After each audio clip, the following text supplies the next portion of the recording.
Mina olen Kristina. Ja mina olen Laura. Ja meie oleme provintsi progressiivid. Räägime elust ja inimestest väikeses linnas ja suures maailmas. Milline tundub maailm Pärnakale ja Pärnu maailmale? Sellest kõigest sügavalt, aga humoorikalt. No nii, teine saade. Tere Laura. Tšau. Mis tunded on pärast esimese saate ilmumist? Väga tuusad tunded on, sest et seda tagasisidet on nii palju tulnud täiesti randoomsetest lambikohtadest. Me ise ju väga seostame seda Pärnuga, aga üldse mitte Pärnu inimesed ei ole need ainult, kes näevad ja üles on korjanud või nokkinud või märganud üllatuslikult ütleme niimoodi, et üllatuslikud kuulajanumbrid on olnud ja tunne on mul endal ka selline, et üks kord kuus, ma ei tea, see on nii vähest, et iga nädal tulevad mingid teemad, mille peal mõtled, et seda võiks Lauraga põrgatada või selle teema üle võiks rääkida. Ja meil on, me oleme ka omavahel siin ju põrgatanud, et nii palju ägedaid inimesi ja külalisi tegelikult, et mingi 12 saadet aastas seda on vähe, aga las ta praegu olla. Las ta praegu olla ja, aga neid inimesi on tõesti, neid inimesi on, mulle tundub vähemalt kogu aeg juurde tekkimas, et siis mille järgi valida, et millises järjekorras me neid kutsume, aga me kutsume. Vaibumismärke me pärast esimese saate ilmumist ja teise salvestumise ajal me veel ei näita. Aga ja, ma lihtsalt tahaks ka öelda, et kuidagi nii ootamatu on see tagasiside olnud inimestelt, nii soe ja nii tore ja mul on nii hea meel, et selle saate on üles leidnud inimesed, kes ei ole pärnakad, kes ei ela Pärnus. See on olnud võib-olla isegi mõneti üllatuslik, mõneti võib-olla ka loogiline, sest et mõlemad me seal sotsiaalmeedias niimoodi natukene tegutseme mõlemad omal moel ja jälgijaid ju on meil seal igalt poolt. Aga see saade, nagu me vist eelmine kord ütlesime, ei olegi mõeldud ainult Pärnakale, vaid Pärnu on lihtsalt üks asi, mis meie olemist defineerib, aga ma arvan, et isegi selles definitsioonis võivad Elvakat, tere Liina, saada nii isiklikud tervitust teele, et võivad kõik leida neid samastumisi. Aga kui eelmises saates mina olin selline hõljuv ja heljuv ja mõtisklev ja filosofeeriv, siis selleks saateks mul on üks väga konkreetne artikkel, see on Õhtulehe artikkel 16. Ühesõnaga, kes ei ole eelmist saadet kuulanud, siis meie saate loogika või voolavus on selline, et me Lauraga võtame ette mingisugused teemad, mis on meid kõnetanud siin vahepeal täiesti randoomne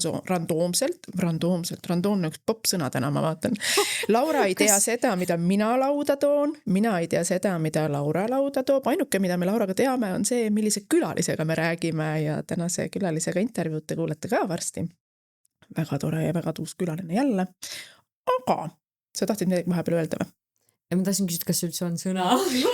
Ei ole, aga mulle väga meeldib kasutada sõnu, mis võib-olla ei ole otseselt sõna. Kui ma esimest raamatut siis selle toimetuse sain tagasi kirjastuselt, siis seal oli mitu märkust sõnade kohta, et sellist sõna pole olemas. Ma kirjutasin sinna alla lihtsalt nüüd on. Randoomne mingi sõna, mida me kasutame sõpradega siin seal aeg-ajalt, aga lasta olla. Lasta praegu olla. Lähme selle Õhtulehe artikle juurde nüüd, siis see on 16. märtsi artikkel ja selle artikli pealkiri on Kaalumuutust kiita on halb, küsimärk, hüüumärk. Kommentaarid võivad olla sütikuks enesepiitsutusele ja söömishäiretele. Ma nüüd vaatan, mis Laura sul näos ja peas toimuma hakkab. Ja see kõnetab mind väga mitmel põhjusel üliväga, kui ma selle oma seksuaalnõustaja ja ma ei tea, koolitaja mütsi siin pähe panen, siis kehapilt ja kehapildi teemad on vägagi nii seksuaalnõustamises mureks, teemaks, küsimuseks, kui ka viimasel ajal üks sagedasemaid tellitavaid teemasid, millel kutsutakse rääkima nii kooli kui ka ettevõtetesse, aga meil on praegu märtsikuu ja kevad ja üha sagedasemaks tõenäoliselt lähevad rannakeha jutud. Kas sina, Laura, tead, kuidas saab rannakeha endale? Tean. Mine randa. Jah, võtad oma keha ja lähed randa ja sul ongi rannakeha. ja kusjuures sa ei pea isegi ujuma minema selleks ilmtingimata või päevitama. Just. Sa võid lihtsalt liiva peal istuda. Just. Ja kui sa päevitad, siis pane endale palun korralikult päikesekaitset peale. Aga tulen tagasi siia selle artikli juurde ja tegelikult ma ei taha sellest artiklist pikalt rääkida. Väga sisukate kommentaaridega artikkel, Reti Jõerand on selle kirjutanud. Ja siin räägivad psühholoogia, spordipsühholoogia konsultant Elina Kivinuk ja peaasi.ee vaimse tervise koolitaja ja sotsioloogia doktorant Merle Purre sellest, millised tagajärjed võivad olla kellegi kehakaalu kommenteerimisel ja kui me mõtleme seda, et ma ei tea, suure kehakaaluga, mis iganes see suur on, see on ka süke suhteline mõõdik, kuigi ma tean, et on väga palju inimesi, kes kohe tulevad BMI-st rääkima, kehamassiindeksist ja nii edasi. Et kui mõeldakse, et kellegi kohta paks ei ole ilus öelda, see väljend paks, see on ka ise omaette teema, eks ju, et kuidas me seda laeme, millise nagu tagamõttega me seda kasutame, aga et ka siis, kui keegi on kaalu kaotanud, meil on olnud kuidagi ja on siiani tegelikult arusaam, et see on nagu tohutu kompliment öelda kellelegi, et sa oled nii palju kaalust alla võtnud. Ma mäletan, kui ma oma esimese abielu lahutasin ja minul on geneetiliselt nii-öelda loterii. See lihtsalt on geneetiliselt nii. Mul ei ole olnud suuri konflikte iseendaga oma keha ja oma kehakaalu pärast. Mingid asjad on kindlasti, sest me oleme nii-öelda conditioned, kasvatatud, pidevalt rahulolematud olema oma kehaga. Aga ma kaotasin kaalu kusagil 59, 60, 62, ma ei tea täpselt, kui palju ma kaalusin, aga see kaal kukkus väga kiiresti. Ja päris nukker oli kuulda kommentaare stiilis, et kuule, peaks ka lahutama, saaks ka kõhnaks. Vot, mina lõpetan oma rändi, üldse ei mõjuta sind. Mis sa mõtled, mis mõtted sinu peas läbi käivad, kui me räägime kellegi kaalu langetuse kommenteerimisest, ka siis, kui me ise arvame, et need on komplimendid? Tead, ma olen ju teinud lillekese all täitsa omaette saate sellel teemal ja ilmselgelt olen ma sellele kõigele ka varem mõelnud, aga sellele vaatamata ja võib-olla täpselt sellel samal põhjusel, mida sina kirjeldasid, et meie oleme saanud lihtsalt mingi geneetilise loteriikaardi, mille tõttu me oleme füüsiliselt sellised, nagu me oleme. Ja vaatamata sellele, et ma nende teemapüstitustega olen kursis, ma olen neid uurinud, kuulanud, lugenud, siis selle saate tegemine oli sellele vaatamata tegelikult šokeeriv. Sest et minu vastas istus 2 inimest, kes mõlemad erinevatel põhjustel, kelle kehakaal on olnud liikuv, pigem ülespoole, mingitel hetkedel nad on saanud sellega hakkama, siis jälle mitte, nad on olnud õnnelikud, siis jälle mitte. Ja see nende kogemuslik kirjeldus läbi elu lihtsalt see tõttu, et nende kehakaal on olnud kõrge ja kõrgem sellest, mida meie tajume, ma siis ei tea, tervisliku või kaunina. Tead, see on nii õudne, et selline asi võib ühele inimesele tekitada nii palju kannatust ja mitte see kaal ise, vaid see, kuidas teised inimesed seda inimest selle kaalu pärast kohtlevad. Ma isegi tundsin, ma sain praegu vihaseks, sest et ma läksin nagu sinna saatesse tagasi ja lihtsalt ma mõtlen nagu nende lugude peale ja selle peale, mida neile on öeldud või kuidas mehed on kutsunud neid enda juurde ainult õhtuti ja ainult enda juurde või siis hilja kinno, aga mitte avalikult välja. Et see ajab mind vihaseks ja see ajabki täpselt sellepärast, et me ei ole ise teadlikud sellest programmeeritusest, mida sa mainisid. Ja mingid inimesed hoiavad sellest ka nii tugevalt kinni, nad ei ole valmis sellest lahti laskma. Mina olen see inimene, kes ütleb, et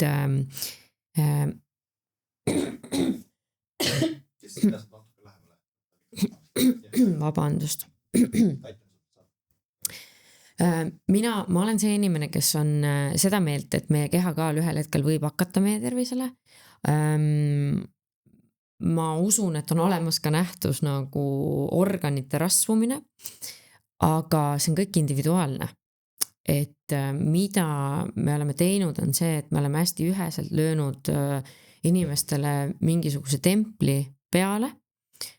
See juures siis justkui arvates, et kõhnad ja saledad inimesed on kõik terved või et me oleme nagu ära kaotanud selle arusaamise mitmekesisuse sellest teemast, et ja nende muudatuste ellukutsumine saab olema väga pikk ja väga vaevarikas töö ja see nõuab väga palju julgust meiesugustelt inimestelt, see nõuab väga palju julgust nendelt inimestelt, kes saavad pilatud ja hukka mõistetud seetõttu, millised nad välja näevad.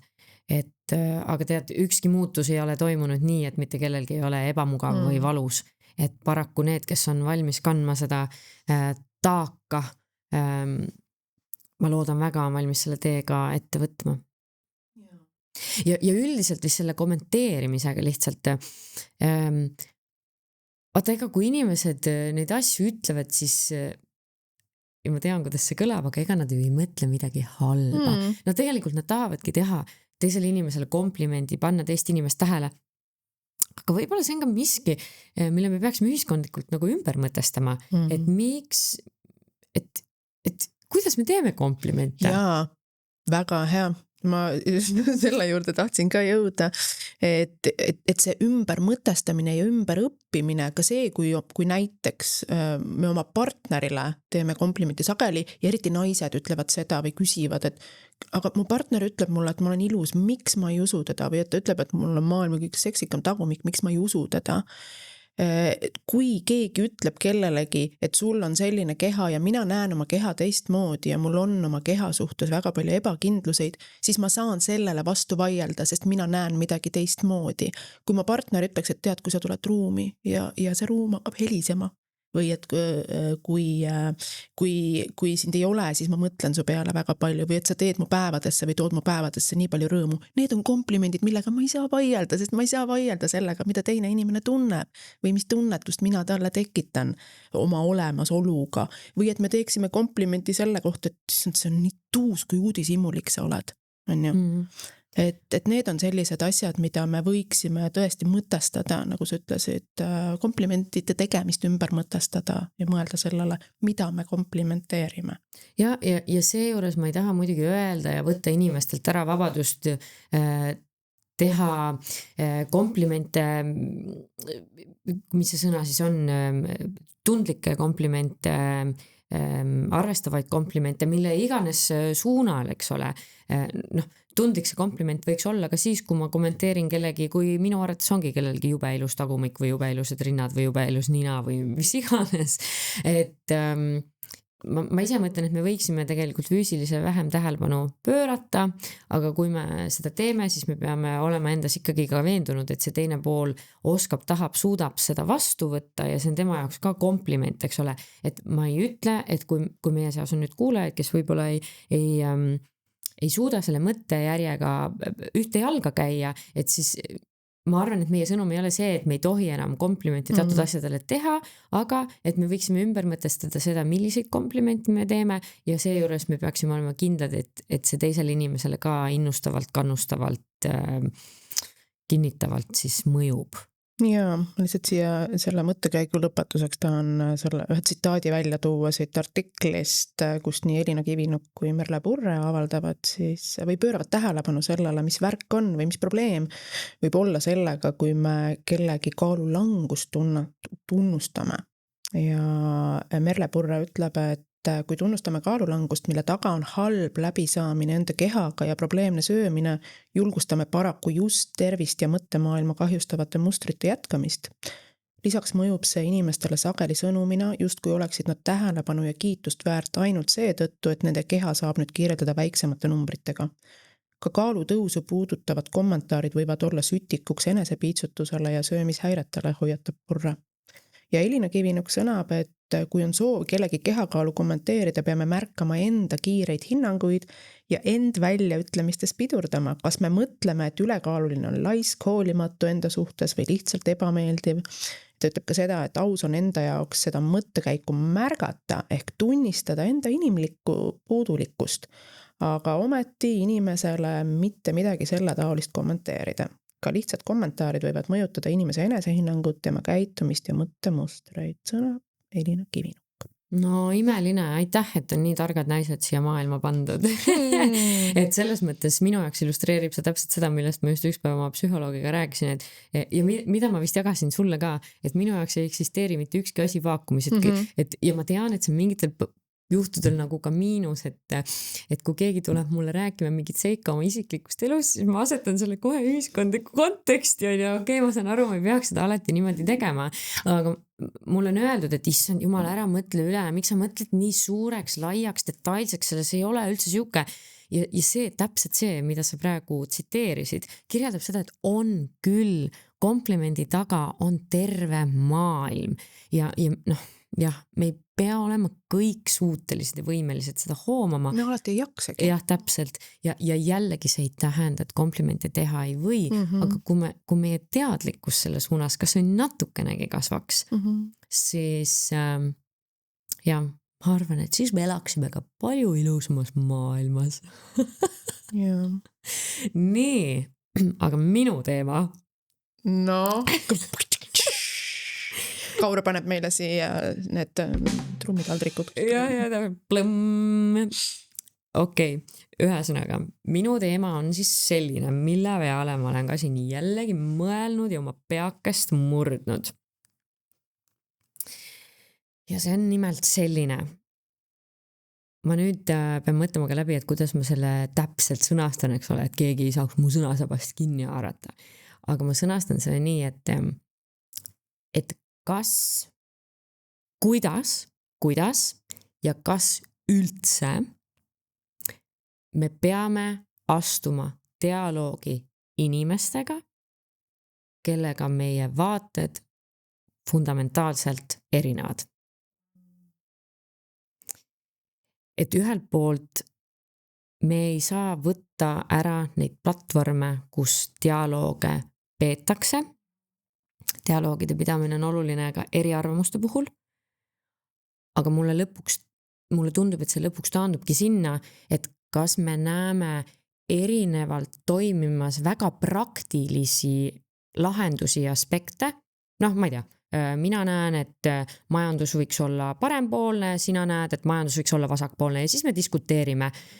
Siin on see hea, siin on see halb, see toimib nii, minu vaates see on parem selle saavutamiseks, nii täiesti, ma ei tea, mõistlik arutelu, mida pidada, eks ole, ja intellektuaalse arutelu puhul on mõlemal poolel ka siis see avatus, eks ole, jaa, tõesti, siin võib olla sul õigus, sinu see meetod võib olla parem, aga kui me räägime mingitest väga fundamentaalsetest ma ei tea, inimlikest tõekspidamistest, inimõigustest, maailmavaatest.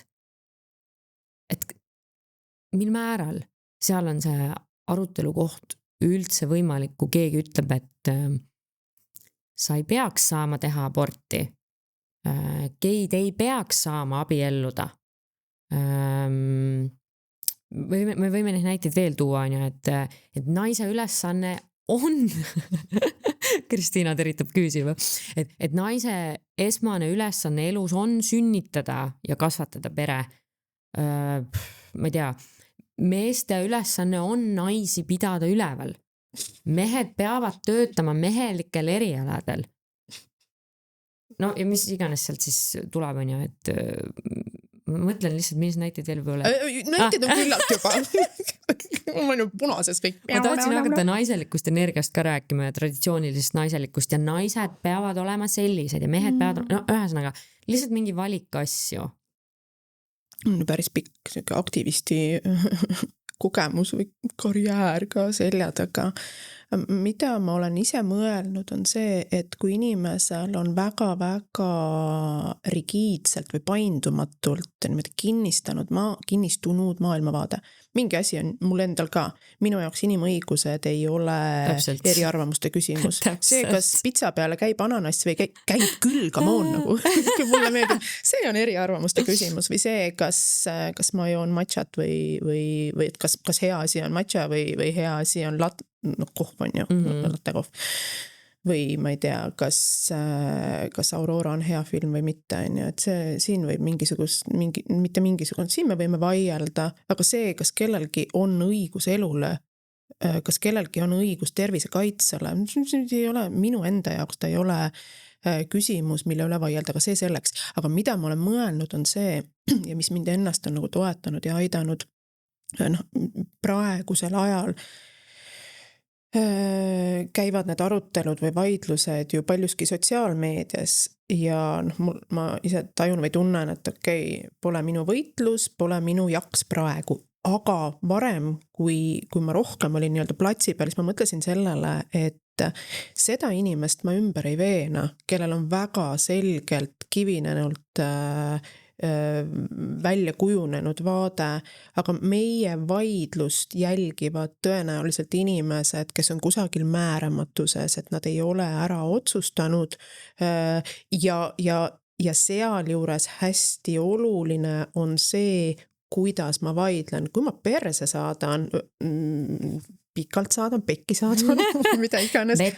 Metsa saadan inimese ja kui ma lähen isiklikuks, siis ma sellega tegelikult teen kahju sellele sõnumile, eks, aga samas me oleme ka kõik inimesed, et oodata nüüd ka seda, et inimene, kellele oletame, et mingi väga misoküünne troll lihtsalt lajatab ja laseb mingisugust verbaalokset välja, et meie siis peame lõputult olema leebed, lahked ja peaaegu et tundetud, see on ebareaalne, aga et kui see ei ole see olukord, vaid et me lihtsalt vaidlemegi, me ei lähe isiklikuks, et siin on hästi, hästi oluline minu meelest just see mõttetera, et kuidas ma sean oma mõtteid nii, et need kõnetaks ja kutsuks kaasa mõtlema inimesi, kes ei ole ära otsustanud, kes on kusagil määramatuses. Ja kusjuures see on nii huvitav. Tervitused Mariann Võsumetsale, eile rääkisime täpselt sellest, mille sa praegu välja tõid. Selle osa näiteks sotsiaalmeedias, kes ei kommenteeri, aga kes loeb. Ja Mariann ütles ka, et miks tema vastab kommentaaridele ja ta teeb seda väga läbimõeldult, on täpselt sellel põhjusel, et ta suhtleb nendega, mitte sellega, kellele ta vastab, vaid ta suhtleb nende massidega, kes loevad. Et see on täitsa eraldi teema minu arvates, ongi see läheb otsaga aktivismi, eks ole, see läheb meie sotsiaalmeedia käitumisse. Ja ma lihtsalt mõtlen sellele, et minu sõnum alati on olnud see, et me peame olema suutelised üksteisega rääkima ka siis, kui meie arvamused erinevad. Ja ma olen selle peale väga palju mõelnud ja ma ei tea, kas ma olen võib-olla innustanud läbi nende sõnumite mingeid inimesi endale kirjutama, kes näevad maailma absoluutselt minust erinevalt ja ma ise tahaks mõelda, et ma hea inimesena endast ikka mõtled nii, eks ole, et et mingitel puhkudel ma ka vestlen nende inimestega, sest et see on mulle ka väga huvitav, et okei, et kuidas ma ise selles olukorras nüüd hakkama saan, et kuidas ma ennast põhjendan, millise osa ma tema vaatest sisse võtan ja laiendan, eks ole, aga ma pean ütlema, et tihti enamikel juhtudel paraku, kui see ei ole olnud eriarvamus, et hei, vaata, loe seda lugu, siin on tehtud selline uurimus, et tegelikult see ütleb, et see enam ei päde, mis on huvitav, on ju mul, eureka, okei, laiendan oma arusaamist, et aga enamasti on need kirjutajad, kirjutanud mulle eesmärgiga tõestada mulle, et miks mina eksin. Et seal on puudunud nagu igasugune see avatuse aspekt nende poolt, on ja tegelikult ka, kuidas ma ütlen, ma ei tea, nagu tõendamise aspekt või, et ega nad ei olegi rääkinud mulle väga mingit sisulist juttu, nad on lihtsalt rääkinud mulle seda, kuidas nemad arvavad, et maailm peaks toimima või olema, baseerudes oma, ma ei tea, siis tunnete ja teadmiste pagasile, aga seda teadmiste pagast ka mitte illustreerides sellega, et kust need teadmised pärit on ja siis need ongi mõjunud tegelikult väga lihtsate ja võib-olla mitte informeeritutena, et seal ei ole olnud nagu seda mitmekesistust, et seal ongi olnud see, et mina arvan nii, sest et mina tunnen nii või mina tunnen nii, sest et mina arvan nii. Aga miks sa nii arvad? Kust sul see tunne tuleb? Et kuidagi nagu laiendada seda seisukohta.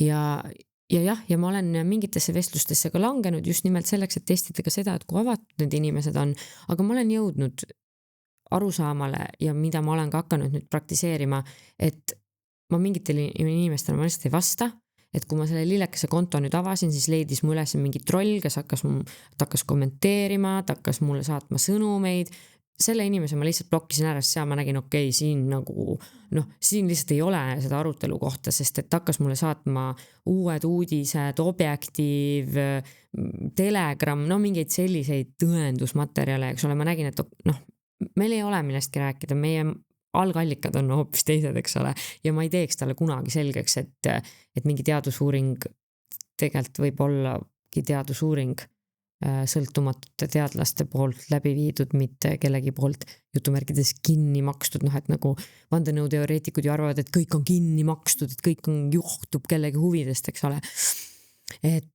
Ja mul ei ole rääkida ka midagi inimesega, kes ütleb, et eostamishetkest alates nagu on naise sees nagu elav, tundev, mõistev organism.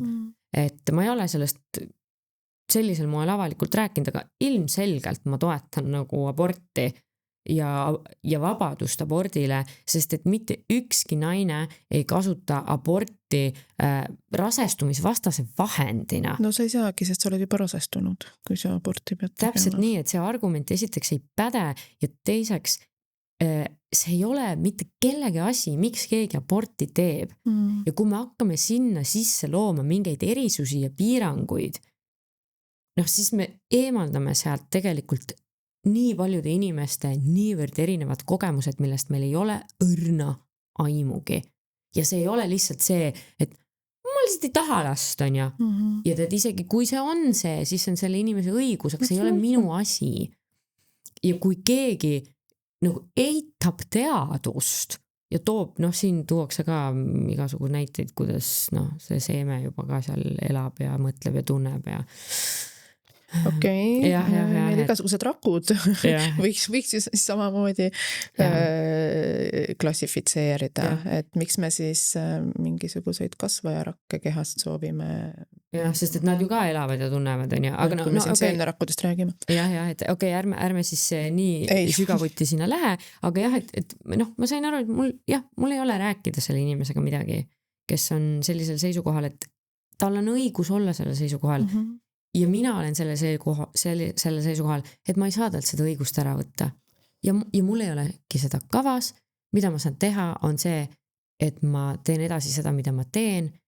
Ja kui mina annan inimesele vabaduse uskuda, millesse iganes tema tahab uskuda, siis miks see inimene tahab võtta minult ära minu õiguse toimetada siin maailmas, nagu mina õigeks pean. Ja võt siin ongi minu jaoks hästi suur konflikt ja tegelikult juba aegu olnud, et mis eristab minu enda jaoks või minu enda silmis mind, ma ei taha nimesid nimetada inimestest, härrastest, prouadest, kes tahavad ette kirjutada teistele, kuidas nemad peavad elama, ongi see, et ma usun usuvabadusse, ma usun eneseväljendusvabadusse, ka vastutusse, mis eneseväljendusvabadusega kaasneb. Ma seisan iga kell selle eest, et sina saad teisi kahjustamata praktiseerida oma religiooni, oma uskumust, elada oma elu oma valikutele vastavalt, kui see hakkab kahjustama lapsi, on ise küsimus juba. Aga et mis meid eristab, on see, et mina tahan, et minul ja igaühel säiliks õigus elada nii, nagu ta valib elada. Meil on seadused, mis seavad meile erinevad piirid, mis aitavad meil ühiskonnas, need on ühiskondlikud kokkulepped, eks ole.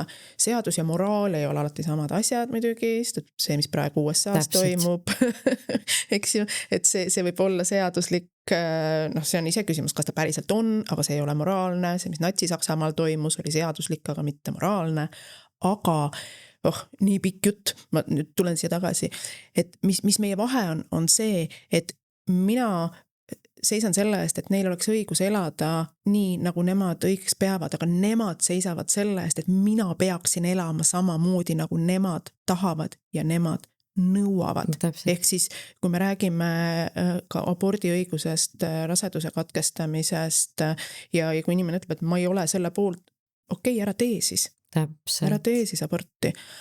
Ja sul on õigus arvata, mis iganes hetkest elu hakkab. Inimeste uskumused ongi erinevad, aga sinu uskumus ei saa ega tohi olla minu inimõiguste ja seksuaalõiguste rakendamise takistuseks. Jah, sinu inimeseks olemise ja sinu inimkogemuse ja muidugi selles mõttes, et mingid inimesed tirivad selle teema totaalselt kontekstist välja, eks ole, hakkavad siia tooma näiteid, mis on, mis ei päde ja mis on jah, kõige tüüpilisem on miks ma siis ei tohi loomaga abielluda? Sellepärast, et loom ei oska sulle nagu nõusolekut anda, maybe that's why. Et sa saad aru, et see absurdsuse tase nagu läheb tavaliselt käest ära, kui rääkida teatud inimestega nendel teemadel, aga ma tänan sind selle väga ilusa kirjelduse eest ja üks video, see on üks aastaid vanu video, mis nüüd mingil põhjusel hüppab mulle kogu aeg feed'i tagasi, on ühest naisajakirjanikust, kes ka hästi emotsionaalselt teleeetris rääkis sellest, et saate aru, tema oli siis inimene, kes ei olnud usklik, see oli suunatud religioossetele inimestele, ütles, et saate aru, mind ei huvita, millesse te usute. Mind huvitab see, et teil on vabadus sellesse uskuda ja mind huvitab see, et minul säiliks vabadus püsida mitte huvitunud ja seeläbi ka minu elule mitte mingisuguseid piiranguid nagu seadmata, kui mina seisan selle eest, et teil püsiks see vabadus uskuda, millesse iganes te tahate. Et see oli hästi emotsionaalne, aga see oli imeliselt emotsionaalne. See kirjeldas tegelikult seda mõtet nii hästi ja see on jah, viimasel ajal kuidagi ilmutanud mu elus just sellised inimesed, kes peavad moraali seaduspäraseks, justkui eeldavad, et nende moraal peaks olema kinnitatud seadustesse ja seejuures täiesti tabamata seda, et elus ei ole nagu lihtsaid lahendusi, et kõik on palju-palju keerulisem nagu selle esimese teemagi puhul. Kui me tahame teha kellegi kehakaalu kohta komplimenti, et mida see päriselt tähendab või kaasa võib tuua ja täpselt samamoodi nagu selle moraali ja siis moraali tõlgendamisega seadusesse, see on täiesti, see ei ole ju mõistlik. Jah, ma arvan ka, et see ei ole mõistlik, aga ma arvan seda oma enda uskumuste pinnalt ja oma enda selliselt nagu sa ütlesid, kõik on palju keerulisem, inimeseks olemine ongi keeruline ja vaadates seda, mis nagu viimasel ajal ajalugu on pendulum, see pendel käib siia sinna ja mulle meeldib väga nagu ise endale kinnitada ja teistele ka öelda, et ehkki ajad on väga ärevad, ei ole mitte kunagi sellist aega, kus kõik on absoluutselt lõplikult ja täielikult pekkis. Et siin on, see on palju mitmekesilisem ja mitmekesisem ja keerulisem ka, aga et me inimestena nagu tooksime endas rohkem esile võimet teha koostööd, sest et nagu Harari näiteks ütleb, et see on inimeste nii-öelda supervõime teha koostööd, teha eesmärgistatud, ka heade eesmärkide nimel koostööd, et me tuleks nagu selle juurde inimestena, no jõuaks selle juurde inimestena, sellest individualismist ja et mina ja ainult mina ja ainult minu, ma ei tea, moraali järgi peaksid kõik elama. Et tegelikult see ju tervikuna ei teeni ega ei toeta meid.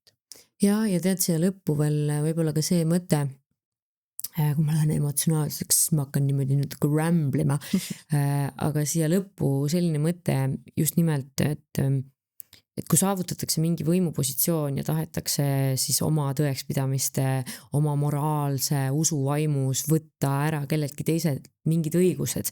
Ja miks ma alati ütlen, et kui võetakse ära ühed õigused, võetakse varsti ära teised ja kes see garanteerib sulle, et kui võimu juures on teised inimesed, et nemad ei võta sinu õigusi ära. Et see on ka see pendulum. Et see käib edasi-tagasi, et jah. Just, kõigepealt tulid nad geide järele, siis nad tulevad lisavajadustega laste õiguste järele ja nii edasi. Täpselt nii. Ja see on see kurb reaalsus, mida väga paljud ameeriklased täna tegelikult ka kogevad, eks ole.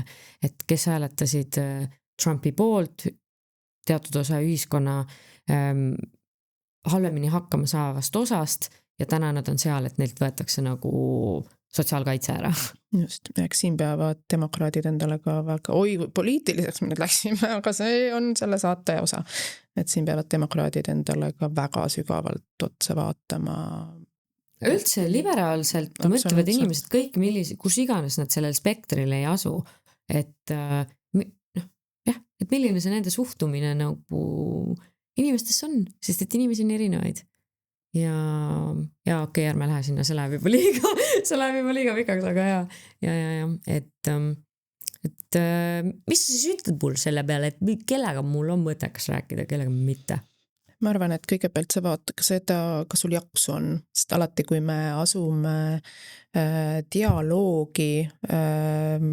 dialoogi diskussiooni, et me peame, ma arvan, või oleks hea endale natukene nagu mõni samm ette need mõtted sättida, et see pole see üks ainus kommentaar, et kas mul on jaksu seda dialoogiga pikemalt pidada ja samas isegi kui ma alguses arvan, et on ja siis ühelt maalt ei ole, sa ei ole kohustatud, sa ei pea ennast põlema panema, et teistel oleks soe. Seda suure tundlikkuse avatud inimtüübi osa inimesi küll. See oli nüüd üks word salad sõna otseses mõttes. Ma ei tea, kas keegi sellest aru sai, aga... Ja üks asi, mida ma veel siia juurde tahan öelda, on see, et kõik need pöidlad ja laikid on toredad, aga kui sa oled seal kommentaariumis üksinda, et see on ka keeruline, et mida rohkem inimesi, mida mina olen näiteks kogenud, seksuaalharidus on ka väga laetud teema ja äärmuskonservatiivid on inimesed, kes on ähvardanud ka minu elu kallale tikkuda, tervitan siin meesterahvaid objektiivist. Ja mis on nagu huvitav on see, et ka minu enda tuttavad, nad nagu mulle ei tulnud ütlema, et kusagil seinal käib mingi andmine, aga kui nad ühelt maalt või keegi ütles, et kuule, kas sa oled näinud seda või seda artiklit ja kui ma nägin, kui mitmed inimesed seal all kommenteeris, et mis asja, nagu mida te ajate, et ei saa üldse aru, millest te räägite, nad olid väga vihased küll, et see oli tegelikult minu jaoks selline toetav ja südantsoojendav ja julgustav, et vahel võivad inimesed, ma ei tea, su enda seinal vait olla, aga kui on raske ja kui on olemas mingisugune kogukonnad koosnevad ju erinevatest rakukestest ja nii-öelda erinevad niidikesed on seal, et kui see kogukond tuleb appi ka nendel hetkedel, kui on vaja nagu selgelt välja öelda, et kuule, see ei ole okei või et see ongi vale info, et see aitab ka meiesugustel inimestel oma tööd edasi teha, sellepärast, et väga suur jaks, aur ja jõud ju läheks tegelikult selle peale, kui me ise peaksime igal pool kommenteerima, vastu seisma, vastuseid andma. See on väga suur emotsionaalne töö ja ajaliselt väga mahukas töö. ei, absoluutselt ja lihtsalt üks mõte siia selles mõttes veel, et ma saan aru, et me inimestena me kardamegi konflikti. Me ei taha konflikti, see on ebamugav. Me kõik tahame elada harmoonilisi, rahulikke, ilusaid elusid, eks ole. Aga eile just Marian ütles mulle ka, et talle meeldib, et minus on julgus öelda välja ebapopulaarseid asju, sest et nii paljud inimesed seda ei tee. Ja siis ma just mõtlesingi, et issand, et nii kerge oleks olla mingisugune kodumoe, ilu, mis reisi, mis iganes jutumärkides influencer on ja toota sisu, mis kõigile meeldib, mis kõigis tekitab positiivseid emotsioone. Aga ma ei tunne, et ma tahaksin seda teha, ja see ei ole minu tee, mina tunnen, et puudu on nendest häältest, kes tegelevad nende teemadega, millega sina, mina, Marian, Maarja Punak ja nii edasi, eks ole, et neid inimesi on õnneks veel. Aga ma väga loodan, et kõik need moeelu, kodu, toidu, reisi, mis iganes teised inimesed, keda on ka vaja, et neil on ikkagi nagu selgroogu sellel õigel hetkel teatud momentidel ka meiesuguste eest välja astuda, nagu need inimesed seal sinu seinal. Et me ei saa olla igavesti nagu yes people ja people pleasers, et ilmtingimata nagu konflikti vältida, et sellest, et me ei julge võtta seisukohti, et tegelikult asjad liiva jooksma hakkavadki. Olgu. Ja nüüd lähme meie saate toreda osa juurde edasi, mis on nagu väga positiivne ja ainult toredaid emotsioone saab. Ütleme nii. Ehk siis meie külaline. Ja meie külaline on? Täna on meil külas Andres Tölp ja Andres on inimene, kes Pärnakale võiks öelda nii mõndagi, kui me räägime näiteks sellisest kohast nagu Tempel ja kui me räägime Pärnu kultuurielust. No nii, ja meie teise saate külaline on, ma ei tea, kas võib nii öelda, et legendaarne pärnakas. Legendaarne Andres Tölp! Yes! Tere! Tšau! No nii, Andres, sa oled vahepeal Pärnust ära käinud ja nüüd sa oled siia tagasi leidnud tee. Jaa, Piki Viljandi maanteed. Ma ei tea, kui pikk see on, ma ise satun sinna harva. Pikk ja igav. Pikk ja igav on, ja päris palju sõidan ka seda. Ja ma elasin Tartus 1,5 aastat. Ma olin Euroopa kultuuripealinn Tartu 2024 turundusprodutsent seal. Nii et kui te kuskilt kuulsite, et on siuke asi nagu Euroopa kultuuripealinn, siis mul oli oma osa selles mängida. Kuulsime, mõni suisa elas seal natukene aega ja põgenes Pärnusse tagasi. Aga miks Pärnu? No kodu ju. Ja punkt, lõpetame saate. Ei no selles suhtes, et ma olen, okei, nii, võtame natuke tagasi. Ma olen pärnakas, vahepeal elasin kuskil siin-seal, siis 2013 tulin tagasi Pärnusse. Alustasin siin oma missionitööd või? Ja, ma arvan, kõik Pärnus teeme seda natukene. Et ja siis sai hakata ju kontserte korraldama, kultuuri korraldama, igasuguse sündmusi tegema ja sellest on välja kasvanud peamiselt Tempel ja siis selle linnakultuuri elu käekäik läheb mulle väga korda ja ma endiselt usun, et siin saab elu minna veel paremaks ja see on siuke nagu ametialane kohustus või erialaline kohustus, ma ütleksin, et siin seda kultuuri vagu vaikselt seemendada. Kuule, aga enne kui me liigume edasi Templi ja Pärnu kultuurieluga, siis mind ikkagi alati väga huvitab nagu see baas ka, et kes sa oled ja kus sa tuled, et mind täiega huvitab, kus sa koolis oled käinud Pärnus, siis Pärnust väljas sa oled ka ju üht-teist õppinud, mitte ainult eluülikoolis. Jaa, 92-93 ei mäletagi Pärnu teine keskkool, ehk siis Koidula gümnaasium, 8. klassi seal. Aga kuna ma hakkasin 6. klassis mässama ja ütleme nii, tegelikult ma olin siuke nagu mitte kõva mässe isegi, aga ütleme nii, et ma olin siuke unistaja ja ma vaatasin rohkem aknast välja kui tahvlile. Siis 8. klassi lõpuks olid kõik muud asjad olulisemad kui koolis käimine. Ja siis ma läksin hoopis 9. klassi ja jäin sinna keskkooli lõpuni jäin. Ja mis on siiamaale, ma arvan, mu elu kõige parem otsus oli Tõstamaa keskkool. Hästi ilus koht, hästi ilus mõisakool ja ma leidsin endale seal sõbrad ja elu ja mingi mõtte, kui ma läksin rahvamajja ja siis 10. klassi poiste ansambel Kuul pähe esines ja siis ma olin nagu okei, ma tahan seda teha terve elu. Ma lihtsalt pean vahele ütlema, et selles mõttes, et okei, mina käisin gümnaasiumis ka linnakoolis, eks ole, Raeküla gümnaasiumis, aga see, ütleme see teejupp oli võib-olla sarnane, sest et sellele vaadatakse hästi sarnaselt sinu teekonnaga, nimetame seda siis nii, et mina otsustasin teismeeas, kus mul oli see mässamise ja unistamise periood, et ma lähen ühisgümnaasiumisse, toonane ühisgümnaasium, täna on ta vist maikool, eks ole. See oli kõige halvem otsus, mis ma tegin, vabandust kõigile ühisgümnaasiumis käijatele ja armastajatele ja pärast 9. ma läksin Raeküla gümnaasiumisse tagasi ja best decision ever ja sellele vaadatakse samamoodi, et noh, et ühisgümnaasiumist Raeküla gümnaasiumisse aga ma olen see, kes seisab selle kooli eest nagu ma surmatunnini, ma armastasin seal õppida.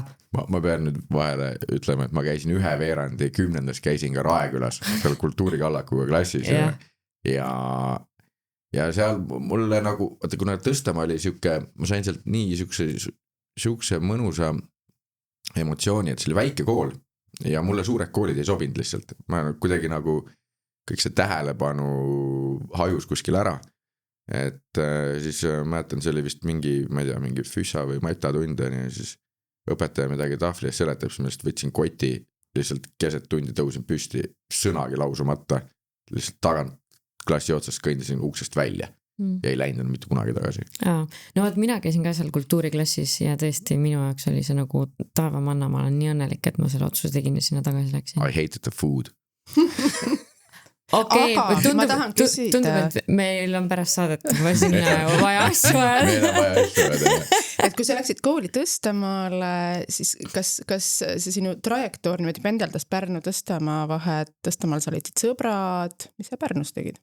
Ega ma väga palju siis enam Pärnus ei käinud, et see oli niisugune kardinaalne otsus nagu iseennast muuta pigem. Et noh, kui ma mäletan, kui ma kevadel käisin seal, et minna sügisel koolist, ma olin mingi kiilakas maipätt.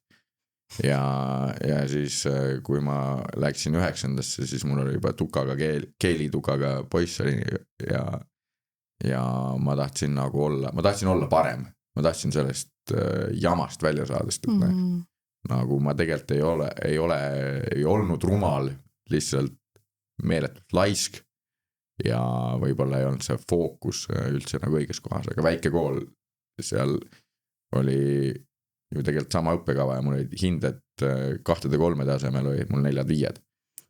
No oot, Kris, ma ei tea, kui sina seda kuulad, kas sul tekkis ka pähe mõte, et võib-olla sa ei olnud mitte laisk, vaid see õpikeskkond ei olnud, Andres, lihtsalt sulle kohandatud. Absoluutselt. Või nagu ka mu hea sõber Merilin Mandel ütleb, et asi pole laiskuses, vaid selles, et parajasti ei jätku ressursse sinna. Võib-olla tõesti, jah. Ei, Tõstamaa oli äge. See oli siuke üleskasvamiskoht, kus bändi hakata tegema ja kogu see pisik mind sealt ammustas. No aga maipätist keeltukaga Tõstamaa poisiks ja nüüd Tartust tuluna karvaseks hipiks. See tegelikult see hipiperiood oli siis, kui ma tõstis keska ära lõpetasin, siis ma läksin Viljandisse kultuurikorraldust õppima.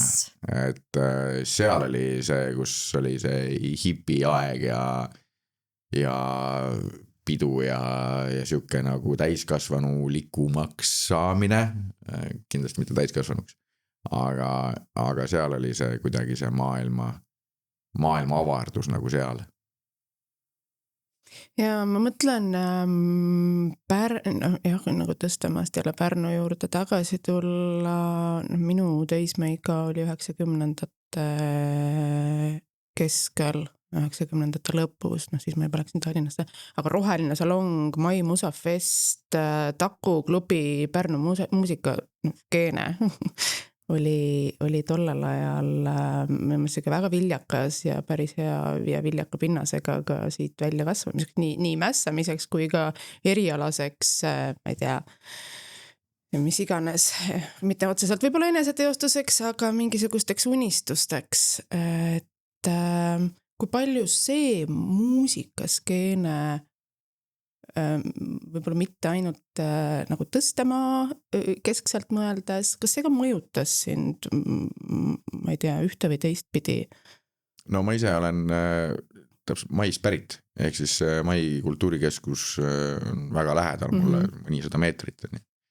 Et Rohelises salongis ma ei käinud, sest et ma olin liiga noor. Küll aga ma käisin seal olid need laste diskod ja minu dance move oli spagaat, sest ma käisin akrobaatikatrennis ka. Et Mai oli, seal olid lihtsalt vanemad ja mina sinna ei küündinud oma vanuse tõttu, aga oli Tšee näiteks oli, kus sai mõned korrad käidud, aga see jäi ka rohkem sinna Tõstamaa aega ja ma pigem püüan mitte mõelda Tõstamaa keskselt, et Pärnu mõjutas ikka, sõbrad olid ju siin, aga pigem hakkas Pärnuga, ütleme need sõbrad, kes mul olid Pärnus, ei olnud nii-öelda väga kultuurialtis, bändialtis või selle Tšee-altis või see, et mäletan, me veel mõtlesime, et mis asja, mingi Tšee, mingi noortekeskus, mingi nõme, vaata, mis asja, me läheme Karjakala, teeme lõket, paneme juba õlut, vaata. Et küll aga siis, kui ma hakkasin bändi tegema, siis hakkas Tšeega see connection tulema, et mingi John Stuart Mill on üks Pärnu bänd, kelle liikmetega sai natuke lävitud ja sai seal 7:30, mis oli see piljardiklubi Chaplini all. Seal sai käidud ja mingid kohad veel niimoodi, et siis sai selle bändirahvaga natukene nagu tutvust teha. Aga sa oled elanud, ütleme, Eestis erinevates linnades on ja Pärnus, Viljandis, Tartus, Rakveres. Rakveres ka. No võt, siis sul on selline väga eripalgeline nagu kogemus Eesti väiksematest ja võib-olla veidi suurematest linnadest, et kuidas sa neid võrdleksid oma vahel? Mis need erinevad linnad sulle pakkunud on? No Viljandi oli puhtalt nagu kooliharidus ja see oli siis sealt edasi läksin Rakverre tööle ja olin siukse asja nagu Eesti Politseimuuseum projektijuht ja esimene direktor. Vau, kui lahe, võt sellepärast ma lähen alati minevikus tagasi ka, nii huvitav. See oli põnev, aga Rakvere oli veits nagu Pärnu, et seal olid väga noored ja siis nüüd juba meie vanused, aga siukest nagu 20-ndate, ma olin ise 25-6 on ju, et 6-7 isegi, et seda skeenet nagu väga ei olnud seal, Rauba ikka on ju, on ju ja mõned tüübid veel, aga pigem nagu vähe ja siis see oli nagu natukene sarnane Pärnuga, aga meri oli maru kaugel, jõge ka ei olnud ja sinna ma tundsin, et olgugi, et karjäärivõimalused olid seal nagu mulle justkui nagu kuldkandikul ette antud, aga ma tundsin, et see ei ole päris minu linn ja sealt ma läksin üldse, viskasin seljakoti selga ja läksin viinamarri korjama. Siuke etapp ka su elus olnud? 4 korda käinud kõvasti veini ajamas. Wow. Mis see sulle andis? Prantsusmaa või? Jah, see periood ja see kogemus ja need ma ei tea, etapid või? See oli siuke nagu post-hipi aeg, vaata, et see oli meeletu vabaduse ja välja saamise siuke tihk, et ma väga ootasin, et ma saaksin minna tripile tegelikult, et koguda raha, et minna veel Uus-Meremaale, sellest ei tulnud paraku midagi välja, tulin tagasi Pärnusse, korraldasin esimese konsa, jäin kohe miinusesse, aga see, ütleme, sealt hakkas nii-öelda see Pärnu aeg pihta 2013, aga see andis mulle ja siiamaale siuke tollal eriti see eneseotsing ja ma olin siuke nagu seljakott seljas, leivakonuke seal koti põhjas, et lähen ja mina ja maailm ja kui jään ellu, siis jään, kui ei jää, siis suva, siis ei olnud seda elu seda väärt. Et mingid siuksed väga põhimõttelised asjad olid toona. aga see templi periood, mis sul praegu käsil on, see on ju juba teine tulemine. Teine, jah. Et kuidas sa esimese templini üldse jõudsid? Räägime sellest ka. Ma olin Endla teatris tööl, kui Erko Aniit helistas, Erko siis muusikaõpetaja Pärnus helistas, et nad hakkasid tegema sinna Postimäe 3. korrusel sükest asja nagu Korter 13. Ja neil oli tiim, kellega nad said midagi seal, ütleme vist esimese konsa sai ikka tehtud ja ruumidesse vist sai vee ja elektri ka sisse, aga põhimõtteliselt oli siuke lihtsalt nagu boks ja nende teed läksid oma tiimiga laiali. Ja siis Erko ütles, et kuule, et siuke ruum on ja viskasin selle teatrielu sinna paika ja võtsin oma hea sõbra Mauri Saksaga, ma ei tea, Mauksiga, noh. Võtsin Mauksiga ühendust, et kuule, hakkame klubi tegema hoopis. Et tema baar ja mina programm ja siis tegime, ma ei tea, 4 aastat, siis vist midagi sükast. Sest kui naljakas see aeg tundub palju pikem. Ka see aeg, mis sa Pärnust ära olid 1,5 aastat, tundub kuidagi palju pikem. Siuke tunne, et sa terve igaviku ära olnud. Mul on Habemesse halli ka tulnud. Aga ma saan aru, et tegelikult see templi aeg, need 4 aastat ei olnud üldse meelakkumine. Ei, lihtsalt lakkumine oli. Ja ikka tahtsid uuesti? Ma ei taha enam seda elu tagasi, ausalt, sest et see, okei, lahe, teeme konsasi, anname kogukonnale tagasi ja teeme siukest commune'i elu ja kõike seda, aga tuli välja, et minul ei sobi, kui mul on tasuta baar liiga lähedal. Et mul ei olnud nagu tõsiseid probleeme sellega, aga ütleme niimoodi, et 4 aastat hiljem ma olin ikka täiesti läbi. Ikka ma läksin metsa istutama peale seda ja käisin psühholoogi juures, et mul on nagu pidev vaesus. See on just kui nagu raha ei loe, aga vaata see kogu aeg see vastutus, kogu aeg siuke nagu pidev tegevus, sest et me andsime välja aastas mingi 150 kuni 180 üritust, millele, ma ei tea, see on igas mastaabis palju. Et ja polnud ka endal seda ärilist kogemust. Ehk siis ka ma võin öelda, et et me lõpuks lõpetasime küll hästi õrna plussiga, aga tegelikult oli see, et mul oli siuke fotogalerii The Fabulous Life of a Nightclub Owner, kus jõuad koju ja külmkapis on üks silk. Väga pärnulik muidugi, et sul on silk see. Ja, et see on kindlasti nagu tulus ja see väsitas tegelikult ja ma ei taha kuidagi jätta endast muljet, et mul oli mingid alkoholiga probleemid, aga siis oli ikkagi noorus veel veri vemeldas ja sumisesin samas atmosfääris, mis kliendidki ja bändidki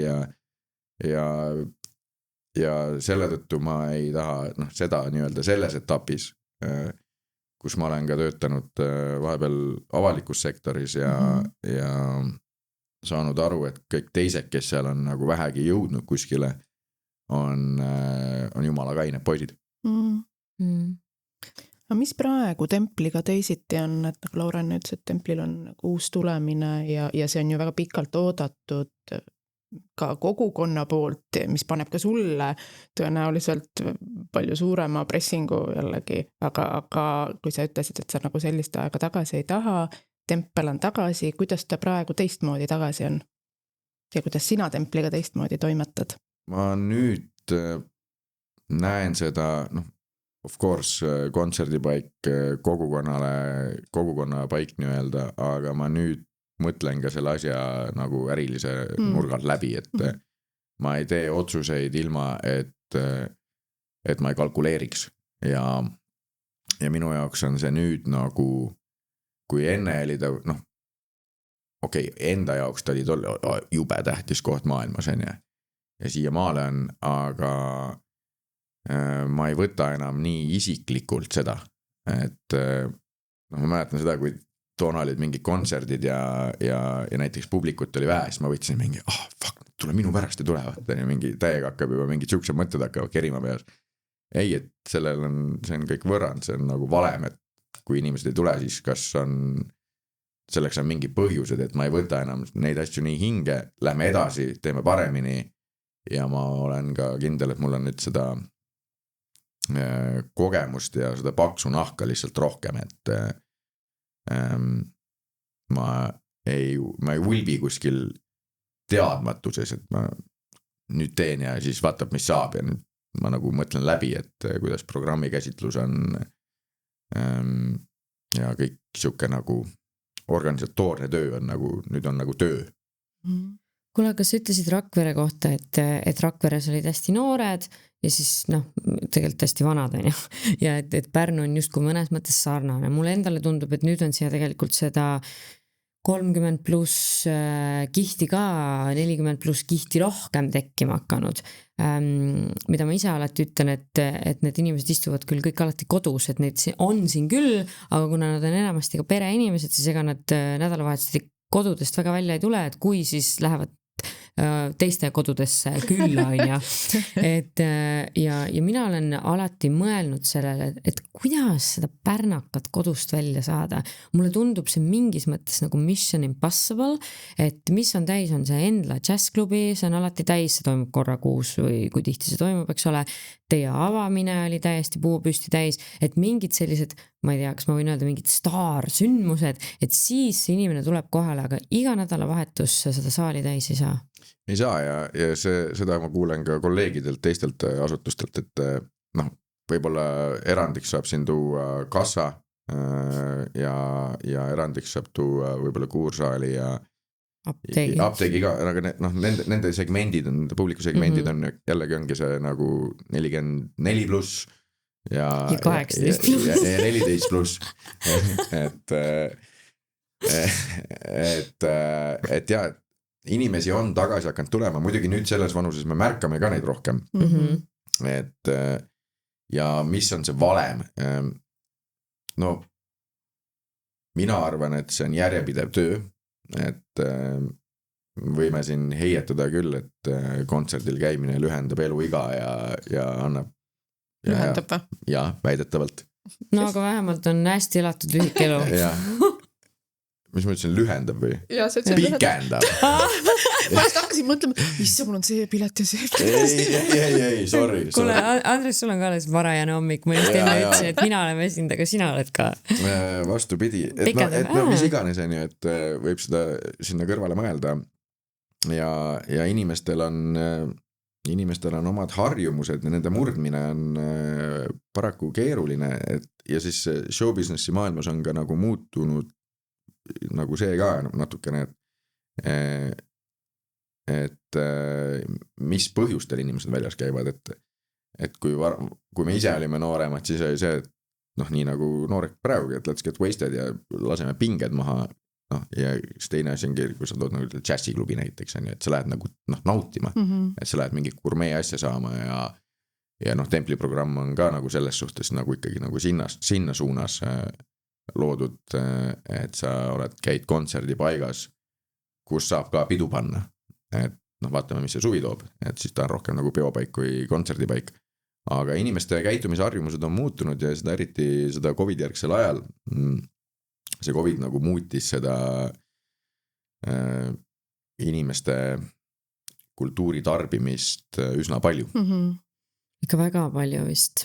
Aga selle taha ei saa kinni jääda, ma arvan, et siin ongi järjepidev töö lihtsalt. Kas suvel jõuab Ennu Ratas ka Pärnusse? Mul kirjas küll ei ole, minul ei ole, ma ei tea. Kas võiks olla? Võiks või? Võiks, jah. Ega siin tulebki küsida selles suhtes, et mis soovid on, ega?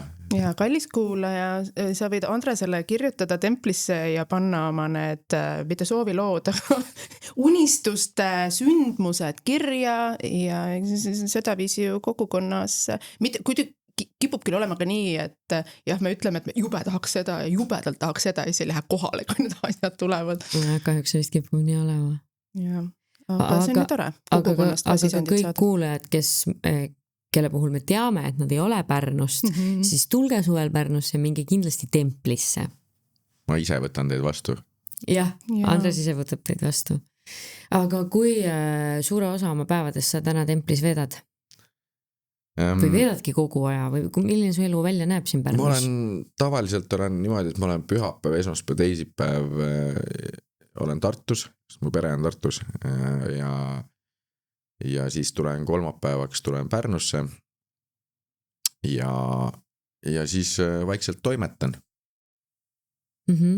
Aga tempel on nüüd jälle täitnud sinu elu täielikult või jõuad sa selle kõrvalt mingeid muid töiseid väljakutseid ka vastu võtta? No ega väga ei võta üldse tööd vastu muud ja templiga tegelen ka nii palju, kui ma vajalikuks nagu õigeks pean, et mul on seal oma roll juhatuse liikmena, aga ega ma nüüd kõike teha ei saa ja ei tohigi. Kui me rääkisime sellest, et kuidas pärnakaid kodudest välja saada, siis ma olen ühtlasi mõelnud sellele, et milline see kultuurikiht Pärnus üldse on. Kui palju Pärnus on üldse seda inimest, kes tahab minna mujale kui kassasse? Ja neid on ju erinevaid, eks ju. Ja ma ei ütle, et kassal on midagi viga, aga lihtsalt inimene, kes otsib midagi muud meelelahutusest. Ma arvan, et mulle esimesena meenub mingi Mark Soosaare intervjuu mingi aastast 1994, kus ta kirjeldab Pärnut kui puhkelinnana, kus süvakultuur ei kinnitu hästi, et inimestel on siin harjumus pigem nagu kergemale meelelahutusele kui süvakunstile ja kultuurile ja kui ma vaatan ka neid süvakunsti sündmuseid, mida näiteks Andrus Kallastu veab või olen kuulnud, ma nüüd praegu täielikult spekuleerin, et kui hästi lähevad peale Endla teatrisse komöödiat, draamat versus mõni niisugune tõsisem tükk, millel on mingid võib-olla suuremad kunstilised ambitsioonid, filosoofilisemad allegooriad, et need ei kuidagi ei lähe nüüd nii hästi ja ma arvan, et see on demograafiaga natukene seotud, et kui me võtame nüüd nagu selle noorema publiku, siis neid see lihtsalt ei huvita ja vanema publiku, kes on ju I've seen it all, vaata, mis sa siin ikka, mul on juba oma veendumused elus nagu loonud, on ju, et selline süvakunsti või kultuuri puhul on just see noor 20–30 aastane, kellel on see elu otsimise nälg, see vajadus, ütleme elu mingi mõtte leidmise nälg, et siis võtta kunst annab seda nagu väga hästi edasi või süvakultuur, et tekiks see mingi katarsis, et inimene nagu plahvatab, ma sain milletki aru, vaata. Vanem inimene on juba sellest aru saanud ja siis ta kas võtab selle omaks või ütleb, et te ei tea üldse midagi.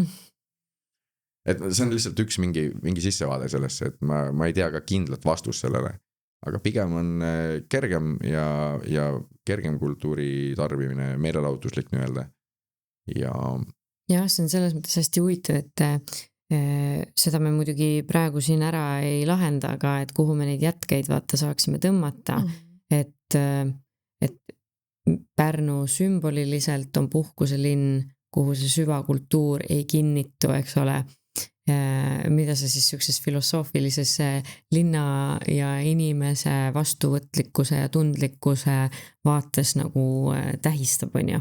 Et puhkus ongi ju kerge, ei pea mõtlema ja huvitav, et kas siis kuurortlikkus on üle kandunud meie enda inimestele ka või? Ja mitte selles mõttes, et me oskame olla ja meil on hüge, vaid just nimelt selles mõttes, et kas me siis ise tahame ka kerget meelelahutust. Ma arvan, et siin on ka kuigi palju selle, ütleme demograafia, aga ka siis see, et me siin oleme Pärnus, aga meie enamus vanu klassikaaslasi võib-olla või sõpru, kes on läinudki Tartusse või Tallinnasse või üldse kaugemale, et selline ambitsioonikas inimene siit paljuski ära kolinud ja mitte üldse halvustades, et siis kui võib kasutada sellist jaotust nagu mingi klassijaotus, mitte et ma sellest midagi väga üldse tean, et siis võib-olla see töölisklass kergem, kes käib tööl, kellel ongi selle töö ja kellel on veel lapsed ja sohilapsed ja pangalaenud ja vaenud, et tal ei olegi aega mingiseks katarsiseks, temal on töö ja ma tahan ennast täis juua ja tahan kellegi perse saata ja vabandust, ma ei tea, kas siin tohib niimoodi tohib küll. et tal on vaja lihtsalt maha laadida ennast kuskil kohas, kus on väga lihtne meelelahutus, tüm käib, ta isegi ei pea teadma, mis lugu see on, mis kontekstis ta ise üldse asub, et no see on nagu minu õppejõud Tõnis Kahu kunagi ütles, et meelelahutus, mida see tähendab? Meelt lahutama, meelt millest lahutama. Et noh, et need ongi need hetked vist, kus ta püüab ennast lahutada sellest kõigest, millesse tema meel on igapäevaselt segatud. Aga ma kindlasti ei üldista selles suhtes, et ma ju ise näen enda publiku pealt, et on täpselt need inimesed, kes tulevad ja tahavad seda natukene enamat ka saada. See on hea näide, oli Puuluup. Et see on nii veider ansambel ja nii lahe ansambel ja inimesed saal täis, inimesed Jumala sillas kirjutavad veel pärast, et kuule aitäh, et neil on just seda vaja, vaata. Et me kõik tahame vahel ju ka mingi veits lädrad ka olla, vaata, see on täiesti arusaadav, mina olen ka elus olnud mõni ühe korra vist olen olnud. Kui ma mõtlen nagu Pärnu peale, meil igalühel on oma Pärnu, ei ole olemas ühte ainsat universaalset Pärnut, on ju. Et jah, me näeme hooneid ja me näeme taristut ja igasuguseid muid asju, aga selline tunnetuslik Pärnu on ju igalühel individuaalne. Ja mulle nagu tundub endale muidugi vaadates oma mätta otsast, et Pärnu ja ambitsioonikamad inimesed lähevad ära ja mingil ajal see oleneb ka sellest, kuidas sa oma ambitsioone oled saanud teostada, et kui sinu ambitsioonid on võimalikud teostada ükskõik millisest maailma nurgast, on ju, päris paljud inimesed valivad ka siia tagasi tulla, aga mitte niivõrd mulle tundub sellepärast, et kogeda mingit kogukondlikku kuuluvustunnet kui sellist, vaid selleks ise olemiseks. Et see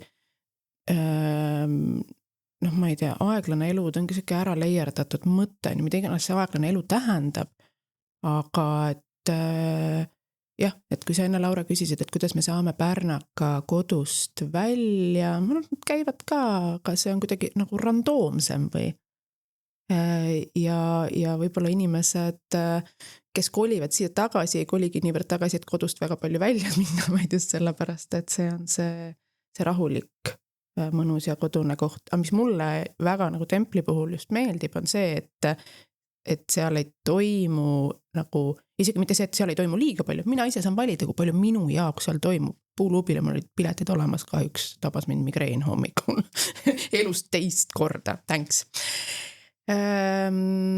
Aga et seda sündmustikku on, nüüd ma nägin, et teil on kord kuus neljapäeviti muusikapingo.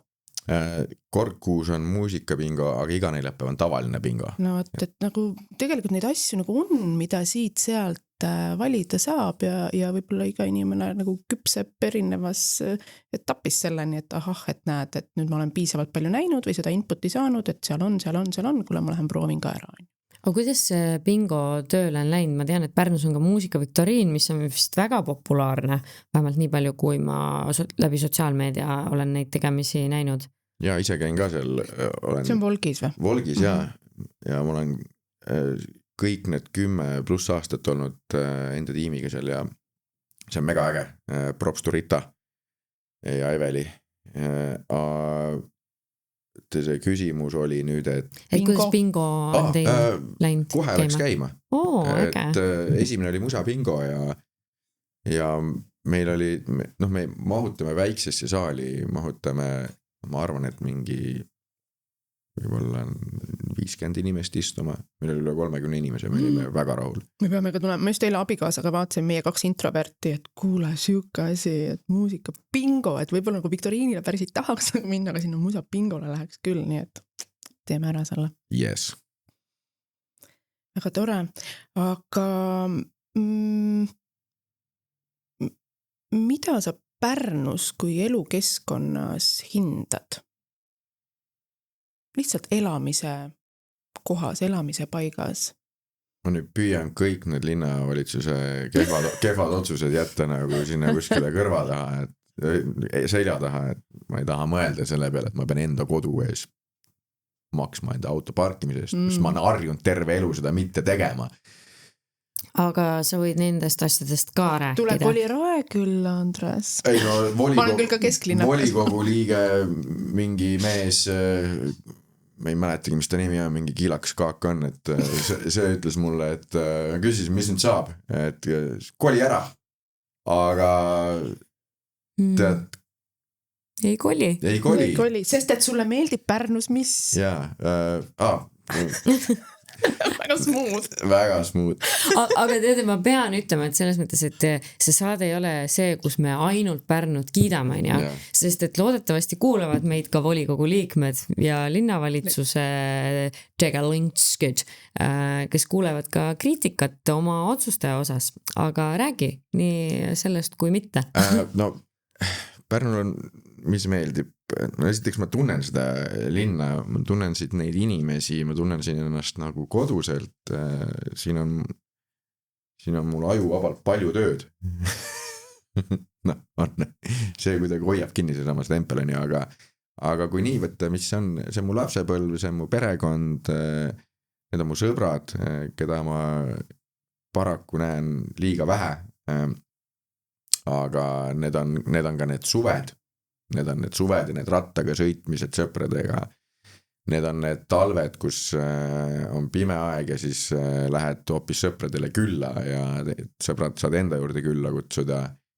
Need on need mälestused tegelikult. Et kõlab väga konservatiivselt, aga see on vist võib-olla see kodulinna võlu, et ma näen oma tuttavat, tõstan pikalt rüütli alguses, tõstan juba käppa ja ta on seal teises rüütli otsas, käppa vastu. Rüütlid enam on tühivad, see on hea näha. Eriti nendel talveõhtutel. Tumbleweed vuiseb mööda sealt. Te olete kahekesi, oletegi te seal.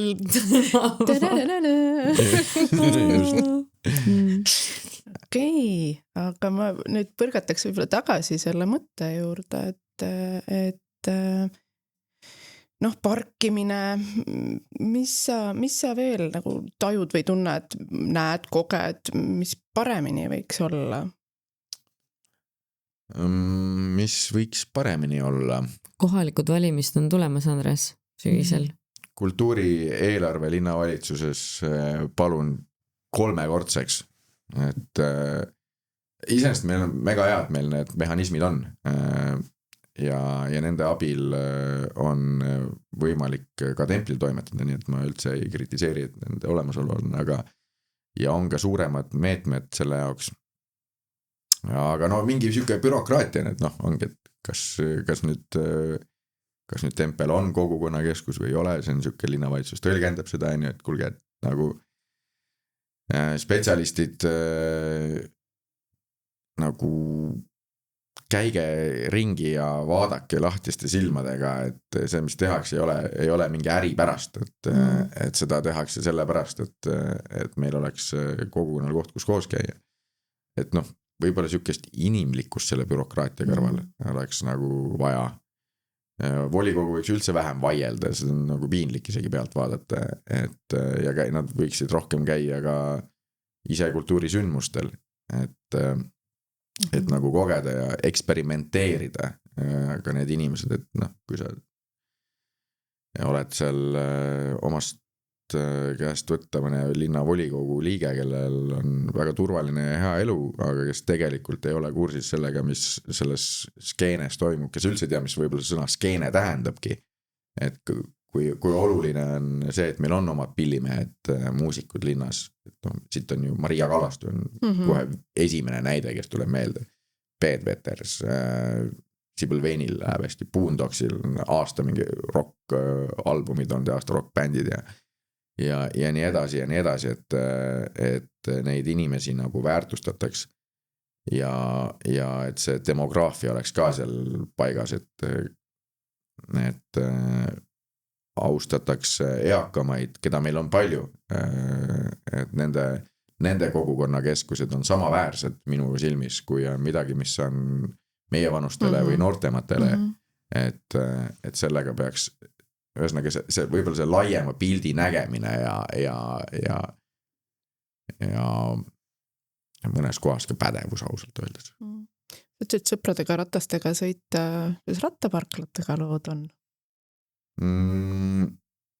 Mina panen suva kohta enda oma ketti, ma ei vaatagi. Rattaparklaid päris või? On mõni üldse või? No Hea piss. sellepärast panedki suva kohta. Ma tean, et see bussijaama pump ei tööta. Ma ei tea, mina lihtsalt arvasin, et asi on minus, et ma ei oska seda kasutada. See mingi aeg suri ära. See oligi see, et mul kumm tühi, lähen sinna, yes.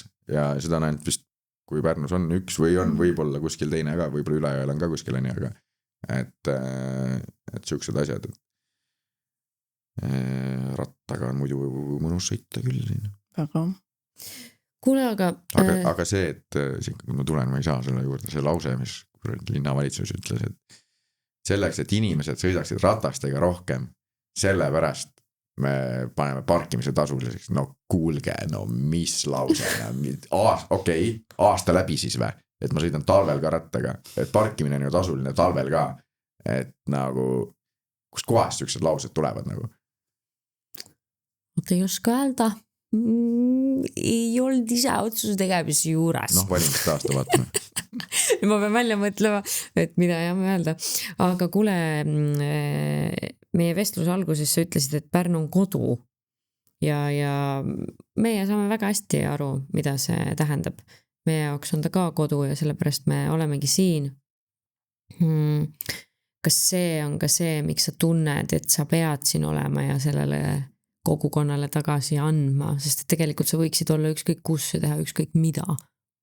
Ja seda mu käest varem ka küsitud, et kuule, sul nagu on know-how, skill, tutvused, kõik, mine Tallinnasse, mine Berliini, Tartusse kuskile, peale Tartu 2024 oli ka võimalused tekkinud tegelikult, et seal teha. No mis puudutab konkreetselt seda templit, siis sellega sai antud lubadus. Et ma olen kogukonnale andnud lubaduse, ma olen kasutanud avaliku raha, ehk siis seda kaasava eelarve raha, pluss nüüd oli hooandja ka, et ma ei anna kergelt oma lubadustest nagu tagasi. Et see on see, aga koduna või mis? Jah, ei tegelikult oligi see küsimus, et sa oled nagu pärast kõike tulnud ikkagi siia tagasi. Mis see tunne on, mis sind siia tagasi toob? Töö on pooleli. Ja. Töö on pooleli selles suhtes, et nagu Pärnu inimestele kuidagi ma ise tunnen vähemalt niimoodi, et see on nagu auasi olla nagu Pärnus vähemalt kultuurivaldkonnas, et sa nagu ajad seda asja. Et see on siuke nagu missioonitunne ja see on nagu siuke, et ma kuulun mingisse tsumpti, mis on veidikene nagu vastuvoolu kogu sellele mainstreamile ja kõigele sellele, et ma seisan millegi eest, ma seisan mingi oma linna väärtuste eest, et see on nagu võib-olla see, mis on siuke igihaljas mingi tung. Ja enne kui me seda vestlust alustasime, siis sellest johtuvalt ma arvan, ongi oluline öelda, et neid inimesi on Pärnus. Jaa, muidugi on. Ja see ongi see, pärnakas olla on elustiil. Ja mentaliteet või? Et need inimesed, minu meelest ongi Pärnu puhul hästi lahe on see, et okei, suvi on ju, yes, bänger, yes, pidu, kõik oleme siin, pane mullu on ju. Aga siis, kui on september käes, oktoober käes, siis hakkad nägema neid oma sõpru tegelikult, vaata mingi, jälle siin kuskil tänavanurga all ja kuskil kõrtsus saad kokku või et seal sa näed neid päris pärnakaid ja siis saad nagu päris juttu ka ajada, et selline, siis on need tõeliselt sügavalt filosoofilised vestlused, ma ei tea, olgu see kuskil pargis või kunstnike maja hoovis või mõne näituse avamisel või jumal teab kus, et siis tulevad need päris kogukonna, need õiged inimesed välja. mulle see jubedalt meeldib, see on nagu Jaani ussikesed tulevad. Nii tore, et sa tulid meile külla ja jällegi teise külalisena näitad seda, kui mitmekesine Pärnu tegelikult on, et meie esimese saate külaline Sandra on jälle hoopis teistsugune inimene ja ka temasuguseid inimesi on nii tore siin tervitada ja näha, et nad Pärnus ka linnana on ja tegutsevad ja sinusuguseid inimesi, et me siin oleme müüdimurdjad. Ma loodan, et kõik Eestis kuulavad meid. Kusjuures kuulavad, ma tervitan Maarja Punakut. Maarja Punak eile ütles siis kunagine veebipolitseinik, et väga hea, kuulasin saadet, nii tubli, pange edasi. Aga meil on üks küsimus, mida me ei saa küll öelda, et on traditsiooniline, aga nüüd juba saame, kui me Andrese käest ka selle ära küsime, mida me iga saate külalise käest tahame küsida, et kuidas Pärnu sind rikastab ja kuidas sina rikastad Pärnut? Mina rikastan Pärnut enda tööga, ehk siis ma korraldan sündmuseid ja aina ägedamaks läheb ja Pärnu rikastab mind oma elukeskkonnaga ilmselt ikkagi kõige rohkem, et juba siin, või ma mõtlen konkreetse asja peale, mis on mingi suve ootus, talve ootus, heinamaa, päike. Saab maal käia, mul on suvilas käia nii-öelda ja ma ei tea. Nii äge, sest et vaata need ootuse tunded, mida sa kirjeldad, see üldnimetus on ootus, aga tegelikult need tunnetuslikult on kõik nii erinevad. Et see, mida me teame, mis on tulemas. Ja mulle nii meeldib see, et sa tood välja ka talve ootuse, sest väga tavaline asi, mida pärnakatelt küsitakse, mis teete seal talvel, et inimesed ei tule selle pealegi, et ka talve saab oodata, see aastaaegade vaheldumine ja see, mida nagu üldse erinevad aastaajad inimestele pakuvad, see, mida sa enne välja tõid, ka sõpradega kohtumine, siis kui siin Spaaski ja need ei ole miljon inimest. Jaa, kõik on teretulnud, aga et sügis on see, kus Pärnu on jälle pärnakate oma. Okei, davai, nüüd minge minema. Mitte nii. You're welcome and Isavõtu saati, et tulite tore, et lähete. No võt. Tulge ikka. Tulge muidugi. Ja tulge niimoodi nagu kraaditud kogustes ka sügisel ja talvel. Ja otsige need päris pärnakad üles, kellega on nagu päriselt ka äge. Ja mina olen väga tänulik, et te mind kutsusite siia. Teiega on äge. Meie oleme tänulikud, et sa tulid ja et sa teed templit ja et sa teed igasuguseid muid asju ja pöörad tähelepanu ka nendele asjadele, mis peavad olema. Võiksid olla paremini. Ja, aitäh sulle, Andres, ja edu ja ägedat suve. Ja näeme templis või tänavatel. Näeme, aitäh teile ka, edu teile ka.